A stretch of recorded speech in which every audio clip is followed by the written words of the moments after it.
Tillerson confronts human rights nightmare in Myanmar. Amid charges of ethnic cleansing and genocide, the Secretary of State faces pressure to show the Trump administration takes human rights seriously. Secretary of State Rex Tillerson will visit Myanmar on Wednesday amid growing pleas for the Trump administration, which has been harshly criticized for downplaying human rights issues, to more forcefully intervene in what some observers call an anti-Muslim genocide there. U.S. lawmakers and activists are urging Tillerson to sanction Myanmar's military if it don't stop what a top United Nations official has called a textbook example of ethnic cleansing against the Rohingya Muslim minority.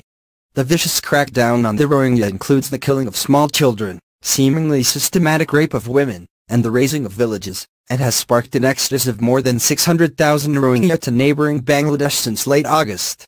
President Donald Trump has not spoken in public about the crisis, despite hopes that he might address it during his 2-week tour through Asia. But activists and officials said Tillerson's visit to Myanmar, also known as Burma, sent a crucial signal that the U.S. is taking the situation seriously. Some believe the visit offers the administration a chance to rebut perceptions that it is anti-Muslim and anti-refugee. It is also an opportunity for Tillerson to win favor with the diplomatic community that has judged him harshly, including for suggesting that he places a low priority on human rights. We hope and believe that Tillerson will convey a very tough message to the Burmese military, because the violence is still going on, a senior Bangladeshi government official told Politico. U.S. pressure, U.S. words and U.S. actions, of course, are taken seriously in Burma. Earlier this month, a bipartisan group of lawmakers introduced legislation in the House and Senate that would reimpose U.S. sanctions on Myanmar unless its government stops persecuting the Rohingya. President Barack Obama lifted many U.S. sanctions after establishing ties to the long-isolated country in 2012. Myanmar is a majority Buddhist country where the Rohingya, who are mainly Muslim, have long faced discrimination and bouts of repression. The latest crackdown began after a deadly attack on Myanmar security forces by suspected Rohingya rebels, but activists say the reprisal is wildly disproportionate. The campaign is the most intense persecution the Rohingya have faced since Myanmar began transitioning to democracy in 2010 after decades of military rule. Obama hailed the democratic transition and became the first U.S. president to visit the country, where he met with its most famous pro-democracy activist, Nobel Peace Prize winner Aung San Suu Kyi. Suu Kyi is now Myanmar's de facto civilian leader, but she has little power over the military and has downplayed the Rohingya crisis. After a slow initial response, the Trump administration has recently taken steps to express its displeasure to Myanmar. It has declared that the U.S. will not offer assistance to culpable military units and rescinded invitations for senior Burmese security officials to U.S.-sponsored events. It also has pledged millions in humanitarian aid, much of which will go to Bangladesh, the poor, densely populated country dealing with an influx of Rohingya refugees.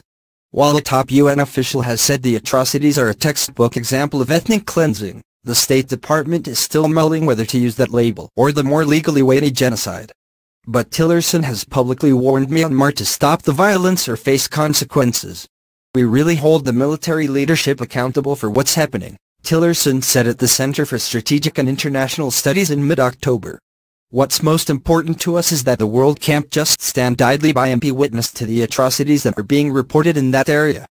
Despite Trump's personal silence on the issue, his administration's actions have heartened some observers who worried that, given Trump's relative quiet on human rights issues and his public hostility toward refugees and Muslims, his administration would ignore the Rohingya crisis. "This is a moment of opportunity, because they have nothing to lose at this point," said Sarah Margon, a top official with Human Rights Watch. The House and Senate legislation imposes sanctions and travel restrictions on senior Burmese military officials and prohibits certain military cooperation with the Burmese military until the U.S. can verify the violence is over. At least one senator, Democrat Ben Cardin of Maryland, has described what's happening as a genocide. "They are trying to destroy the population," Cardin said in an October hearing. "People are arguing intent. What else are they doing this for? Other than the purity of their country and their lack of tolerance for a minority population." Nearly 60 human rights and civil society groups wrote a letter to Tillerson and Treasury Secretary Steven Mnuchin earlier this month urging the administration to immediately and robustly impose targeted economic sanctions against Burmese military officials implicated in the conflict. Some lawmakers are wary of bringing too much pressure on Myanmar's government, over which the military still holds tremendous sway. They include Senate Majority Leader Mitch McConnell, R. Kentucky, a longtime supporter of Suu Kyi, who worries that strong U.S. pressure may undermine the civilian leadership and derail the country's transition to democracy. Some U.S. officials also worry about pushing Myanmar into the arms of China, countering one of Obama's key rationales for restoring relations with the country. Human rights activists are urging Tillerson to insist that Myanmar give UN investigators and aid groups access to the conflict zone, which lies in Myanmar's Rakhine state. They also say Tillerson must lean on Myanmar to allow the dislocated Rohingya refugees to return home and live in peace.